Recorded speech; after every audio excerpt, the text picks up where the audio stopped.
All right.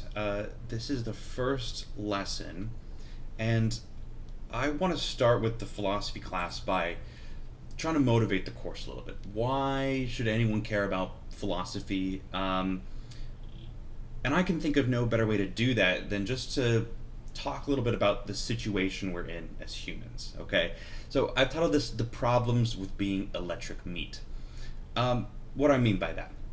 So I think we need to understand before we can think, right? Do philosophy. We need to understand how we think and how our thinking can go awry before getting into like the really juicy stuff, right? I think this will help us better understand ourselves and others, others in the course and humans in general, which is going to lead to higher quality discussion later on because hopefully we can start to recognize um, the point of philosophy. It comes about because of our own fallibility. How often and how easy it is to get it wrong, right? We do ethics, we do philosophy, we try to figure out the world around us. We do everything from our minds. And our minds come out of a 3 pound lump of electrified meat, right? Our brains. Not only that, right? But our brains are carried around by a very needy, very vulnerable vehicle, right? That people usually just call a body. Um, and we really value the continued existence of that body. And so, the brain and the body work together to preserve that continued existence. Um, and it works really hard to keep us alive, right? Biology has always been so fascinating for me because there's just so much going on in our bodies at any given time that could not possibly be consciously controlled, right? Our immune systems, our consciously breathing, our heartbeats. Um, there's so much going on, and so much of thinking has been automated as well by our brains, and this is largely a good thing, right? Survival would be absolutely impossible without all this kind of automation going on to keep us alive. Uh, can you imagine trying to consciously attend to your immune system, right? And what that would even mean, right? To constantly, do manual breathing, right? To think about every time you need to take a breath. Um, Dolphins do that, by the way, which is totally weird. Anyways, thinking about every time you needed to blink or your heart beating, right?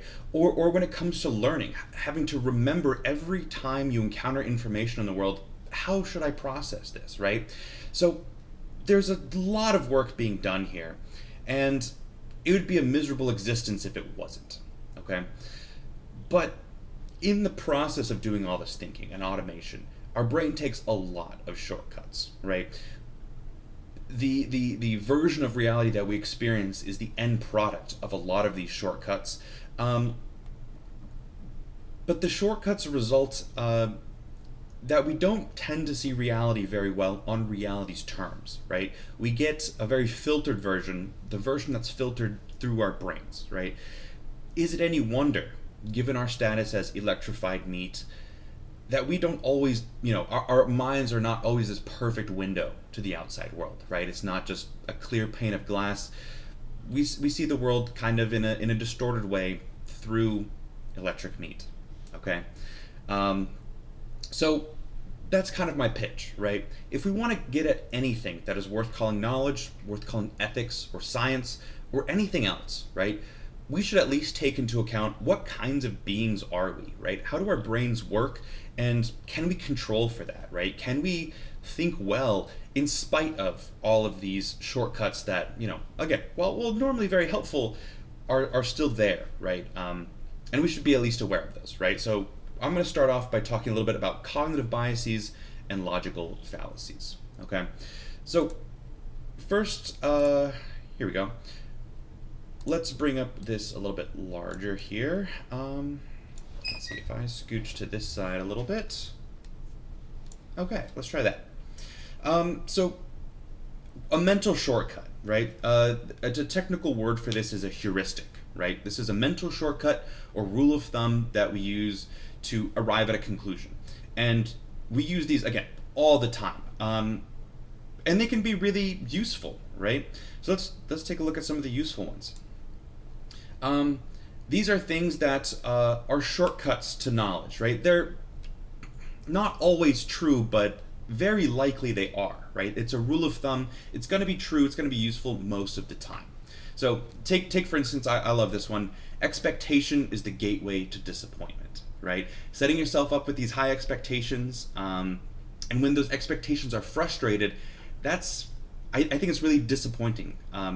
So I like to try to keep my expectations low, and when things go poorly, as they often do, well, that's kind of what I expected. But when things go well, occasionally, from time to time, how awesome is that? Okay. Another heuristic might be honesty is the best policy, right? But if you've ever known anyone, you know that it's usually the best policy, but not always, right? This is a shortcut, really an ethical shortcut, into how we should interact with others. And there are some times when honesty seems to lead to a lot of harm, right? You know, my fiance loves to ask loaded questions, right? No matter how you answer honestly, maybe that's not the best way to do it, right? And I'm sure you have people in your life where that hopefully resonates with you a little bit, right? Another more formal heuristic is Occam's razor, right? So you might have heard of this. Occam's razor is when faced with two hypotheses that explain the data equally well, choose the simpler one, okay? Otherwise said, when you hear hooves, think horses, not zebras, right? Both evidence or both hypotheses of what's going on, hoofbeats, is that what I said? Hoofbeats? Yeah, when you hear hooves, it could either be horses or zebras, certainly, but it's just more likely that it's horses, right, rather than this kind of, unless you're in Africa, right, horses is going to be the best bet here. So these are useful heuristics that are good rules of thumb to keep in mind, right? You may disagree, and your minds may vary, but these can be useful things when I don't want to do a full ethical analysis of what to do in the moment, and oftentimes we don't have time. Honesty is the best policy, so I'm just going to tell the truth, right? This can be a really useful way, and I guess again a necessary way to navigate the world. Otherwise, we'd be so paralyzed by constantly thinking through things. Okay. Heuristics can be not so useful sometimes, right? And these we tend to call cognitive biases, or and again, these are just byproducts. They're not good or bad by themselves, but we should be aware that this is how our brain, in fact, works. Okay, so confirmation bias, right? You've probably heard of this. This pops up all over the place. There's a bunch of different kinds, but basically what it simplifies down to is that our brains have the tendency to search for, interpret, favor, and recall information in a way that confirms or supports one's prior beliefs or values, right? We have an idea about how the world works, and we collect information, we interpret the world such that most things come out true, right? And again, it would be really weird if this wasn't the case. Can you imagine if every time you kind of interpreted new information, it totally rocked your world? I mean, that'd be pretty unsettling. But we also have to know that this can be blinding in a sense, right? If we're looking for things to confirm what we already believe, it's very rare to change our beliefs. And sometimes we might need to change our beliefs in order to better correlate them with the truth, okay? What else? There's the backfire effect. This is a cognitive bias where we have a tendency to hold on to or double down on established beliefs when confronted with clear, contradictory evidence, right? So this certainly links in with the confirmation bias. We encounter something in the world that does really kind of rock the foundations of our belief, and what do? Well, we're unlikely to see that new evidence, first of all, given confirmation bias. Then, when we do, we have a tendency to reject that. We dig in our heels and we say, that can't possibly be. That must be wrong, right? My beliefs of the world are actually how it works. And so it's this weird thing that even with, confronted with compelling evidence, we don't suddenly change our beliefs. We don't update our beliefs accordingly. This is why trying to convince people in political discussions or something like that, and you're like, well, check out these facts. How often has that actually worked to change someone's mind, right? It's a pretty rare person who says, oh, I guess I was wrong, right? Most people are like, bah, there must be some other explanation, right? We dig in our heels. And the reason why I'm covering these biases in particular, there's all kinds of them. But these, I think, are particularly useful to the context of learning, right? Things that we should be on the lookout for when we're in a course like this, when we're likely to encounter things that contradict what we already know, okay? This next one is, I think, a little bit even more general. This is the fundamental attribution error.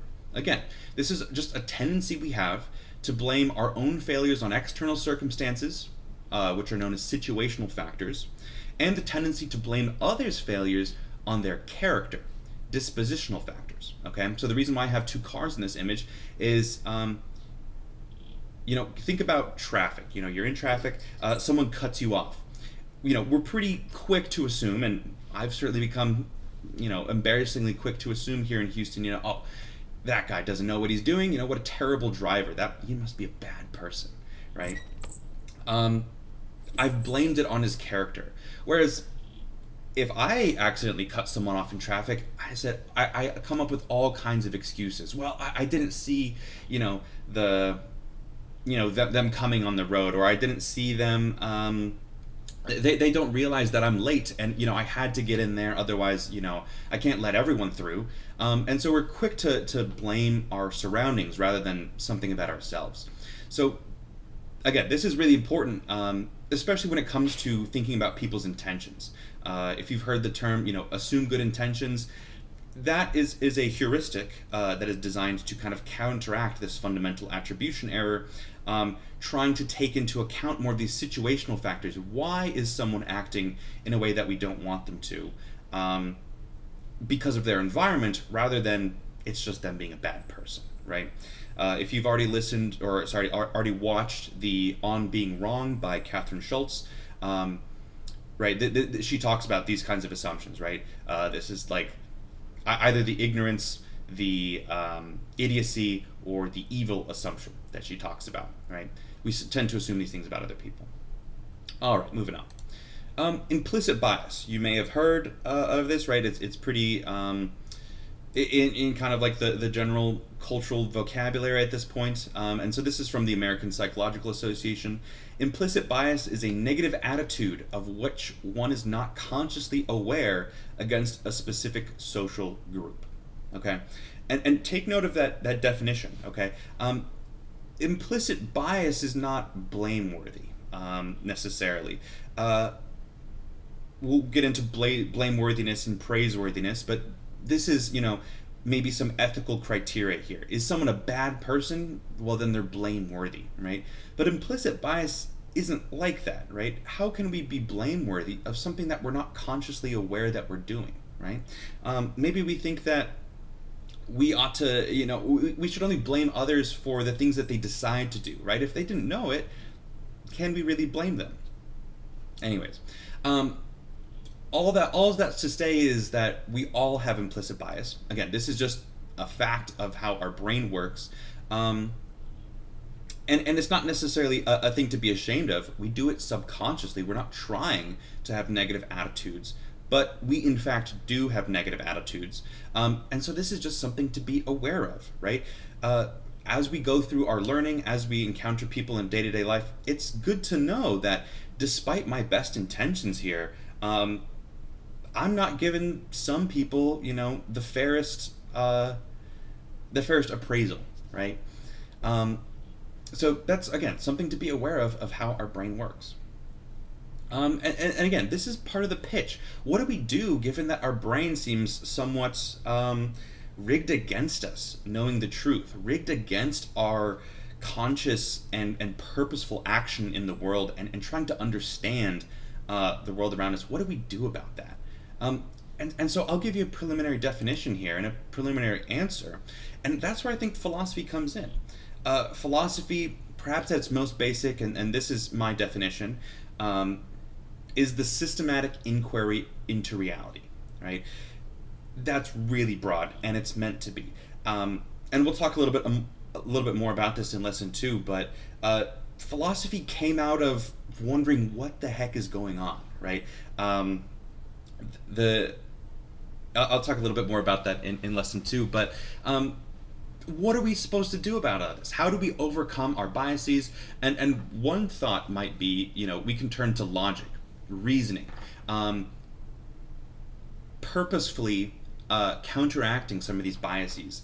And this seems like a good place to start, right? Reasoning well rather than relying on the ways that our brain just happens to work. We can put our brains to purposeful use with reasoning, and logic is the study of reasoning well, right? So that seems like a good place to start.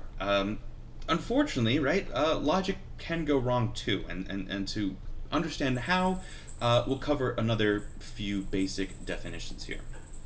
So in philosophy, we have a very specific notion of argument, right? This might differ from what you encounter in an English class, might be different than what you encounter with, your mom, right? Having an argument with your mom is not the same as having an argument with a philosopher, okay?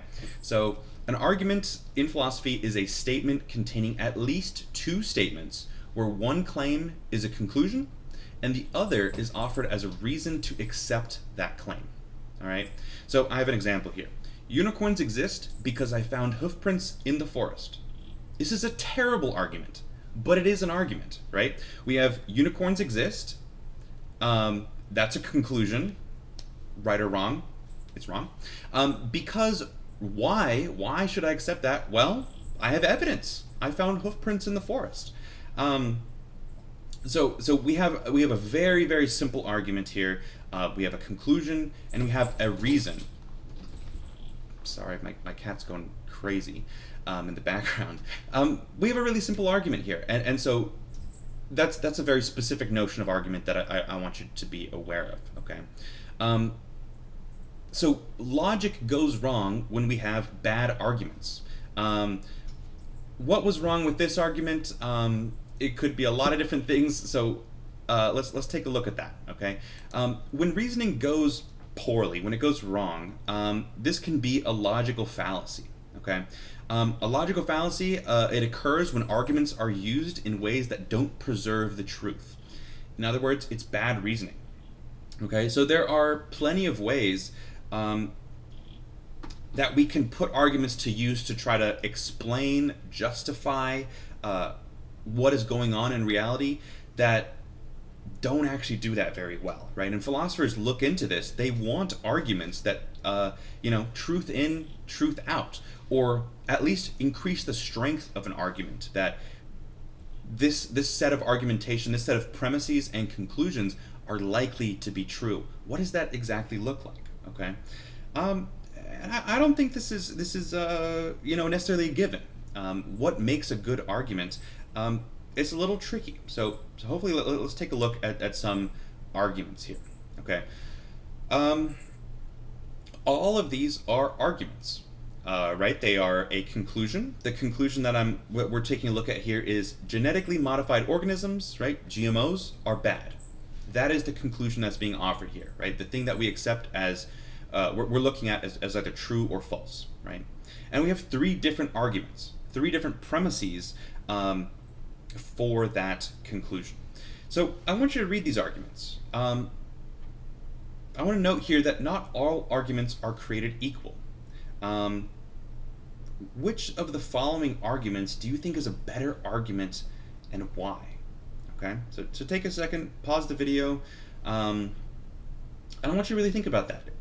Ideally, write down what is it that makes an argument poor? What is it that makes an argument good? All right, so let's go through these arguments. GMOs are bad because they're unnatural. Okay, GMOs are bad because if we allow them, we'll all end up genetically modified. And gross. Who wants to be genetically modified? Finally, GMOs are bad because companies that create GMOs will modify organisms to increase their profit margin, not to benefit others. Okay? So, some of these, as you probably guessed, are logical fallacies. These are poor reasoning for a number of reasons. So let's take a look at that. So this first one is what's called a fallacy of appealing to nature. And this is bad reasoning because, well, first of all, the word natural and its counterpart unnatural are some of the most vague, one of the most vague terms I can possibly think of. It means everything and it means nothing. There are all kinds of things that are natural that don't seem to be good, and there are all kinds of things that are unnatural that don't seem to be bad. I think this is pretty easy upon reflection, even though, I mean, I'll admit it, something sounding natural has a connotation. It makes me feel like it should be better, right? The natural world, you know, it sounds so whimsical, right?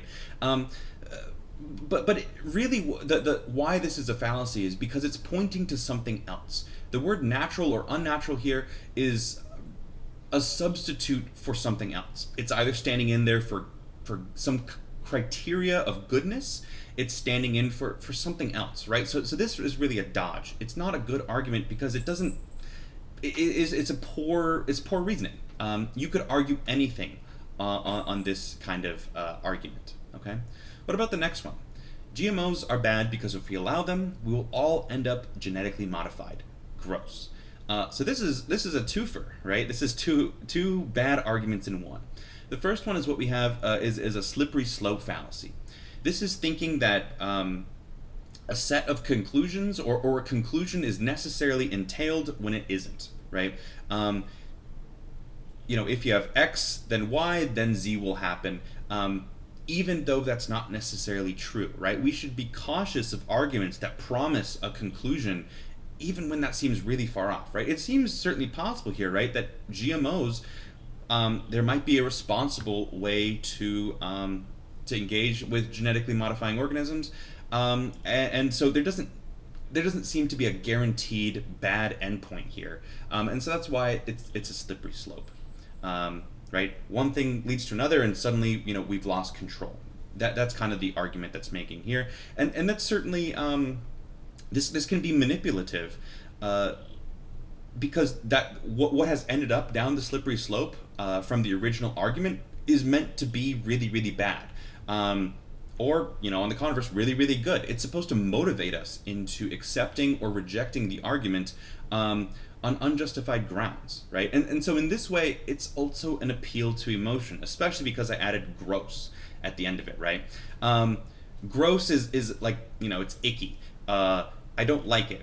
And you know, we have emotions that, again, that's a fact, but they're not necessarily good reasoning always, right? They might be a kind of premise, but to base everything on that, again, we really need to go deeper to have a good argument here. And so this is how, rather than being truth-preserving, it can be manipulative.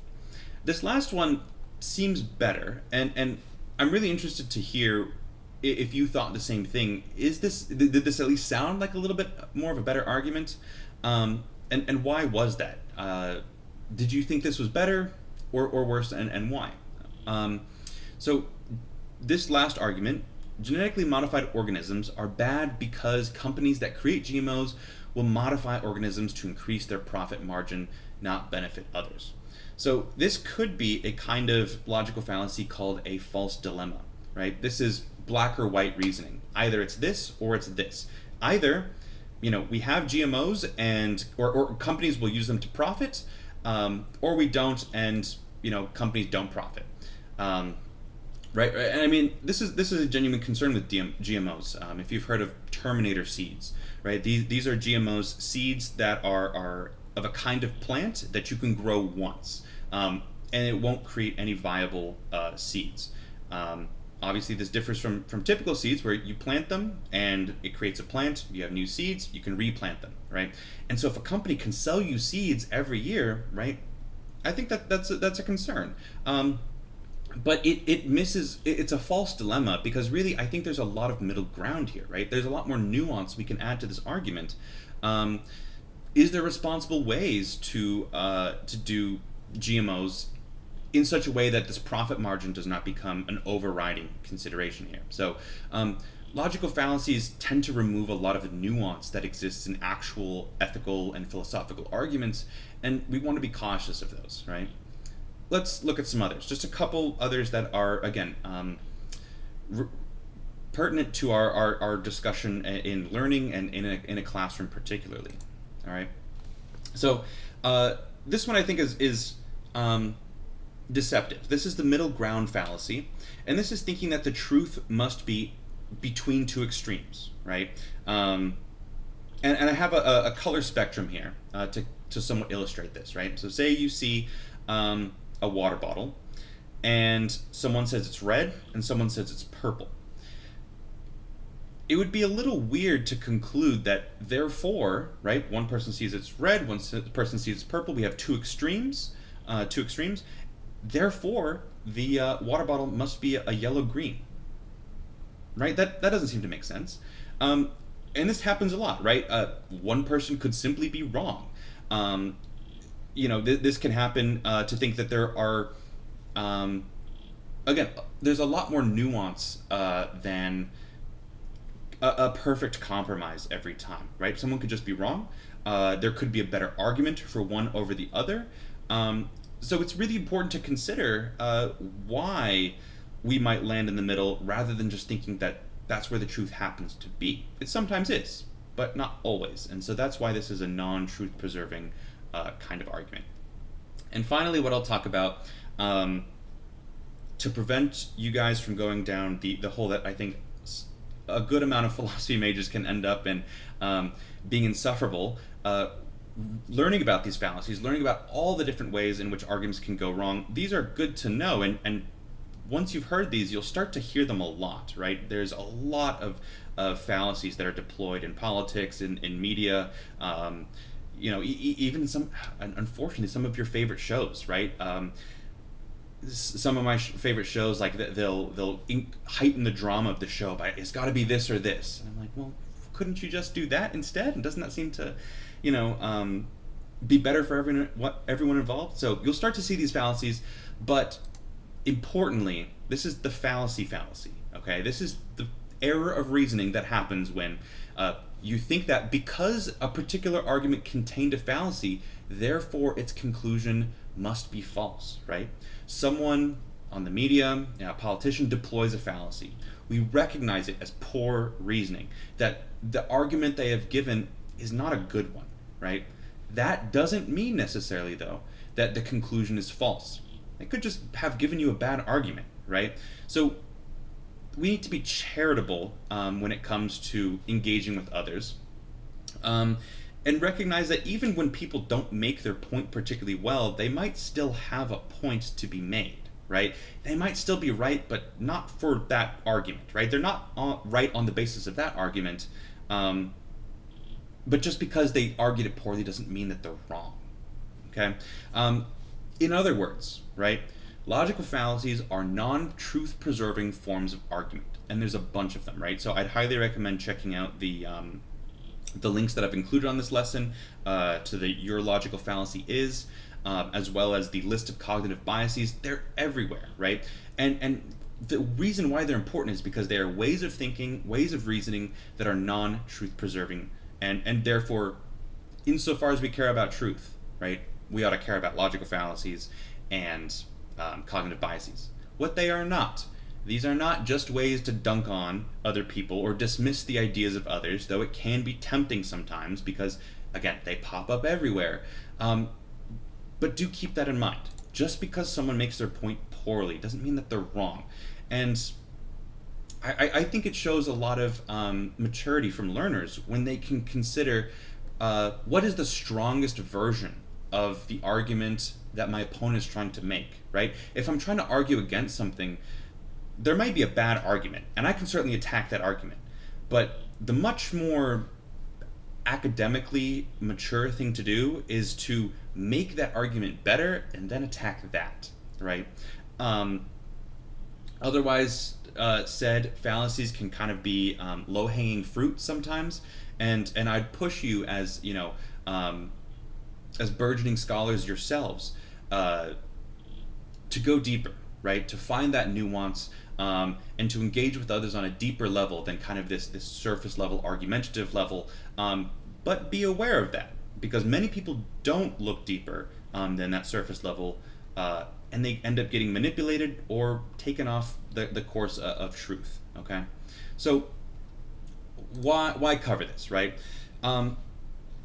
This is ultimately why I start here with our intro to philosophy class, talking about these things. Is I hope to have instilled in you throughout this presentation a reason to consider epistemic humility. Okay, there are lots of ways in which our brains, as electric meat, are not very good at reasoning or engaging with reality on reality's terms. Okay, so my pitch to you, hopefully to motivate the course, is that I think philosophy, as a systematic inquiry into reality, into knowing and reasoning itself, is important and worth studying. Because even if it doesn't provide the right answers all the time, I think it tends to lead you toward the right questions, right? I'll talk about more, in our upcoming lessons, how philosophy divides up this inquiry. But hopefully it's motivating to consider this epistemic humility, right? If we start from a place when we're careful about claiming that we already know something or that we already know the truth, we come in to the course with more of an understanding about why humans engage in philosophy in the first place, is because there's lots of ways to not know things. I hope, hopefully you feel a little bit of excitement at that, right? That there's so much that we can learn how to justify and learn how to get to the truth, despite how bad of reasoners, how bad of cognizers humans can tend to be, but that we're not doomed to that fate, right? You may also be feeling a little bit of existential dread. My mind is not this perfect clear window out into the world, and that's okay, right? I certainly feel that as well, and that's kind of my jumping off point into philosophy, is that there's so much to know and we're bad at knowing it. So hopefully that has, I think I'm just repeating myself at this point, but motivated the course. And we'll continue to talk about philosophy. How exactly does it help us get closer to the truth? How does it make us better thinkers in upcoming lessons? But I do want you to remember this, as it will be part of the first discussion, is epistemic humility, right? I'll talk about epistemology. That's where epistemic comes from. That is the study of how do we know what we know. And humility, of course, is a modesty or a caution towards knowledge. So that's epistemic humility. I'm not saying that you have to embrace it, as your life motto, but I hope you'll consider it. Is this something that is worth embodying? Is it something that's worth practicing as a student and as a person? So I'll leave it off there.